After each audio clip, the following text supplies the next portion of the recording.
There are books that teach, there are books that record history, and then there is one book that no one can read.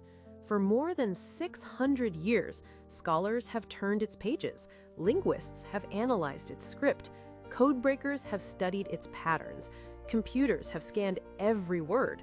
Yet, not a single sentence has been confidently translated.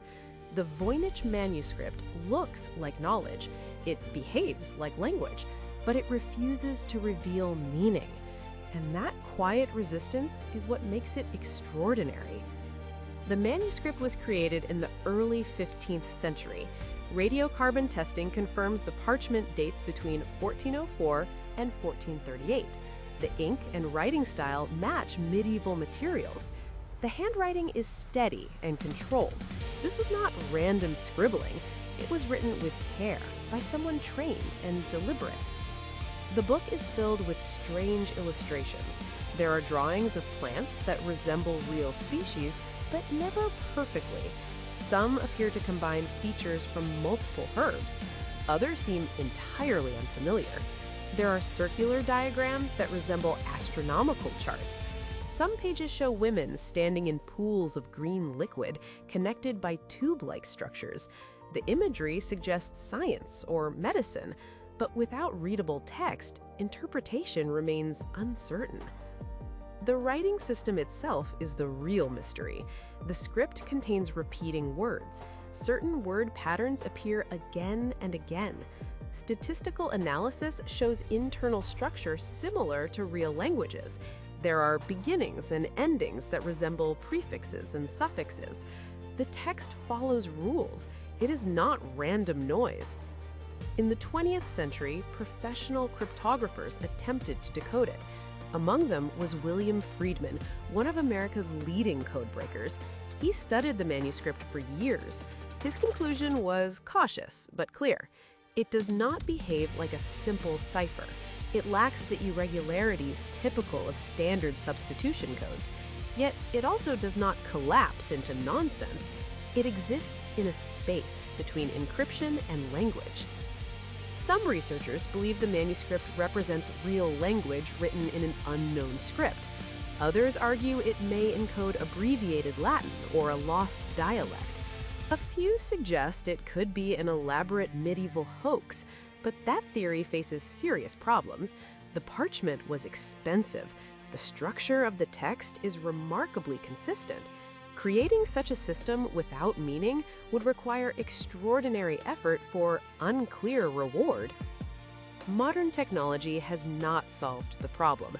Artificial intelligence models have analyzed the text. They confirm its patterns resemble natural linguistic systems. But pattern recognition is not translation. The manuscript remains silent. What makes the Voynich manuscript intellectually powerful is not simply that it is undeciphered, it is that it challenges our confidence. We assume that structured systems eventually yield to analysis. We believe that with enough time and technology, everything becomes readable. This book quietly suggests otherwise. Today, the manuscript is housed at Yale University's Beinecke Rare Book and Manuscript Library. It has been fully digitized. Anyone in the world can examine it online. Greater access has brought more analysis. It has not brought consensus. Perhaps the key was lost centuries ago. Perhaps it belonged to a small community of scholars whose intellectual tradition disappeared. Medieval Europe was filled with specialized knowledge systems, some shared only within limited circles. If so, the Voynich manuscript may not be universal mystery, it may be local knowledge without surviving context. Or perhaps the explanation is simpler than we imagine. History often teaches humility. Many puzzles that appear profound eventually reveal practical origins. Until a breakthrough occurs, careful restraint is wiser than dramatic speculation.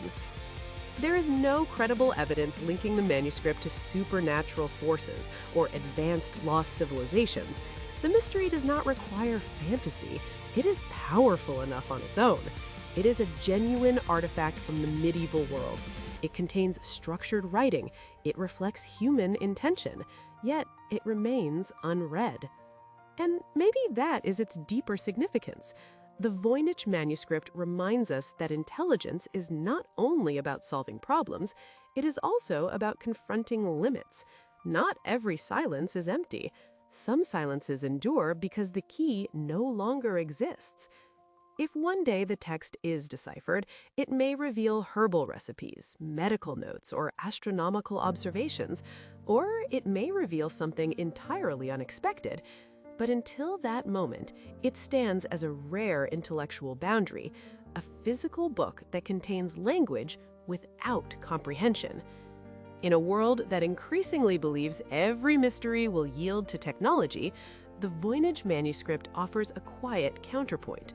Knowledge can exist beyond interpretation, meaning can survive without translation, and sometimes the most powerful reminder of human curiosity is a page we still cannot read.